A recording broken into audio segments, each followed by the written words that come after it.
Hi, this is Tamara from mooglyblog.com, and in this video I'm going to be demonstrating how to crochet the Park Lane shawl. This shawl is being presented as a crochet-along on mooglyblog.com across the month of October 2020. So there will be 3 parts to these videos. To make this pattern, you will need 2 skeins of Red Heart Hygge Charm in one color and 1 skein of Red Heart Hygge Charm in a contrasting color. In the finished shawl that you can see here, I used 2 balls of the white and 1 ball of the gray. For demonstration purposes, I'm going to be using pink instead of white because it's a little easier to see on screen. You'll also need a USI 5.5mm hook or whatever gets you gauge. You can go to the link in the description for more information and links to other parts of this crochet along. This video is for part 2 of the Park Lane Shawl crochet along. Part 2 of the Park Lane Shawl instructions covers row 70 through 105. So that means we're going to be picking up right here where we left off after part 1, which ended in row 69. Then we start here with part 70 and continue on with some more of those great ridges, those row 20 and 21 repeats, and then our row 27 repeats, and then some more, of course, we've got some more 4s and 5s in here, but we are also going to be introducing another new stitch texture here. As you continue, you'll work on your way on up through this shawl, and they're going to stop right here and leave a few stitches, a few rows and the edging left for part 3. Now, if you're making the Park Lane shawl as part of the October 2020 crochet along on mooglyblog.com, then each section is going to be on a different part of the website on its own page. So in parts 2 and 3, I've included a repeat rows cheat sheet so that you don't need to flip back and forth between the different pages if you're following along online. So as you can see in part 2, we're going to be repeating rows 4, 5, 20, 21, and 27 quite a bit. Remember that rows 4 and 5 are the simple double crochet rows. We're just increasing at either end. Row 20 and 21 is where we create those ridges by working the front loop only and then using that unused loop on the next row. And then row 27 is our bobble row repeat. So as you can see, for part 2, we repeat those known rows quite a bit until we get all the way down here to row 85, which is where we're going to be introducing yet another stitch texture.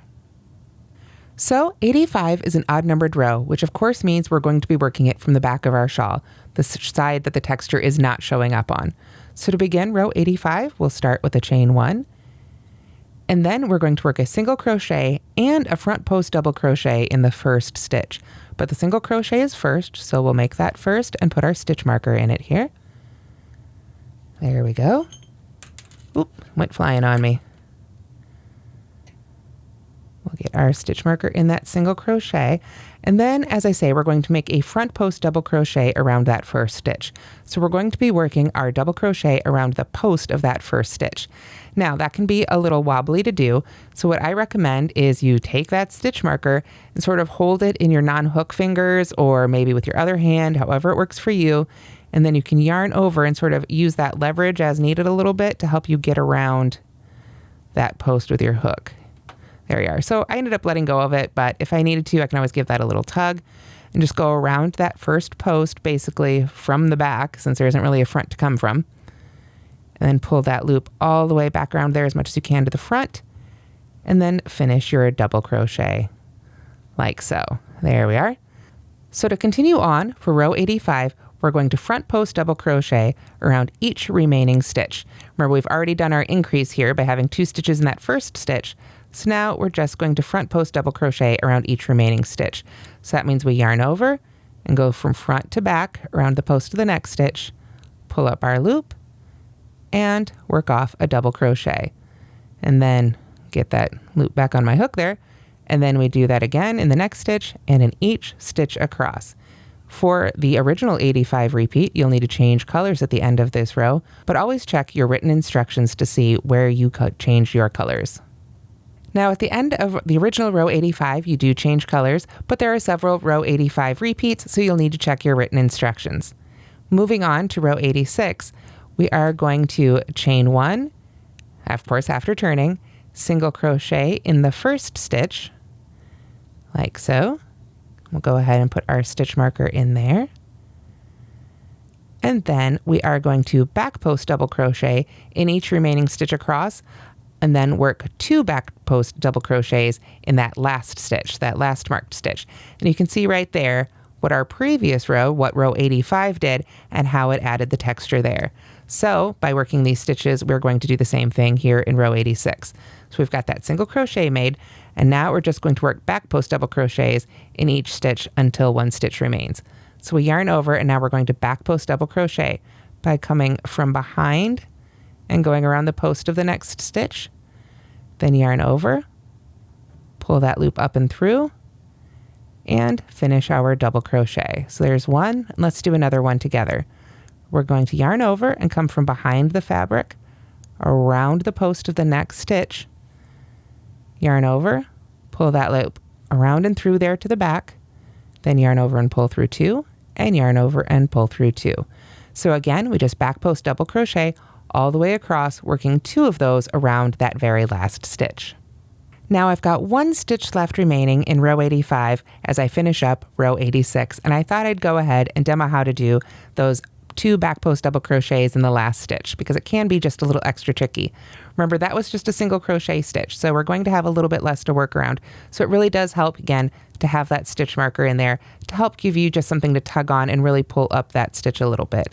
So we're going to want to come from behind, and again, just find that space in between that post and the next stitch, and then you can use that stitch marker to really hold on to and keep it almost as if that last stitch had another stitch attached to it off to the side here, as if it wasn't the last stitch.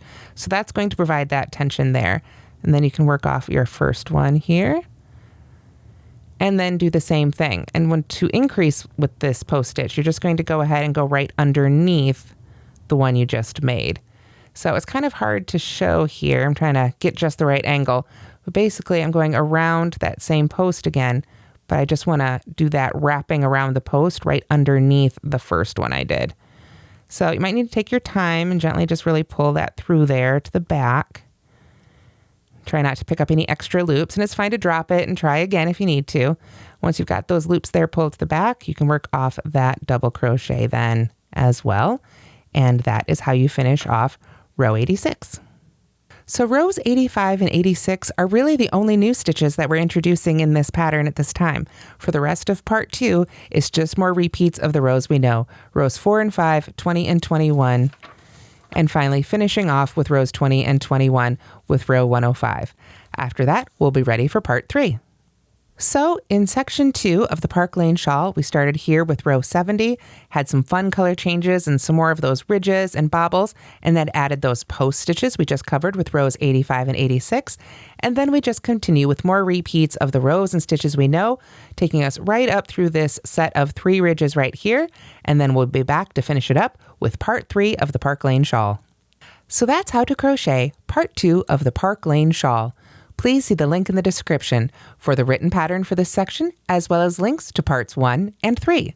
Thanks so much for watching, and don't forget to like and subscribe.